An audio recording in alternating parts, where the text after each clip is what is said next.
Well, we have the main services of the feast day services that are divine liturgy, which the Roman Catholic will call Mass, and they're Eucharistic services that are centered around the worship of God and the receiving of the Blessed Sacrament of the Eucharist or Communion, the body and blood of Christ. And the worship, of course, is in the Orthodox tradition, very worshipful. There's a sense of the sacred, of the holiness, of space, of time. And it's akin to entering perhaps the ancient Temple of Jerusalem in its atmosphere and ethos.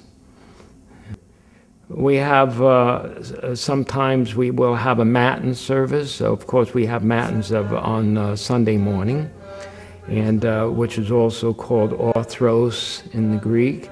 And that's a service that's preliminary to the Divine Liturgy, somewhat seen as being like a warm-up service in preparation for the Divine Liturgy.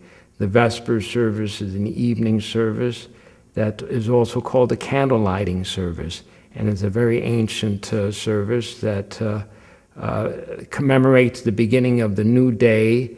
As the sun sets, we light the candelabrum on the altar, and that symbolizes the dawning of a new day liturgically, and is called the candle lighting service, the Vespers service.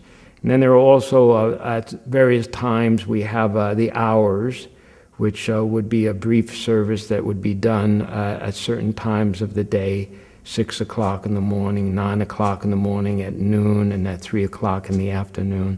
So if we desire to, we could have services every day for much of the day.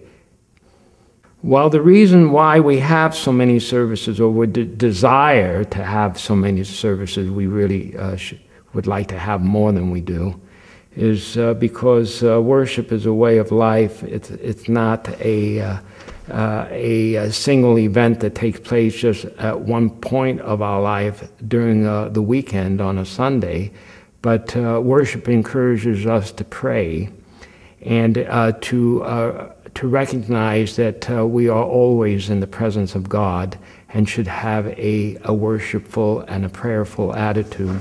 So somehow in coming to the sacred space, the sacred time, here at the church temple, we are able, by virtue of praying together collectively, be inspired so that we can take that experience into our life throughout the week, throughout the day, our work day, school day, and have it be incorporated into us to develop a sense of being in the presence of God, of what is sacred and holy throughout our lives.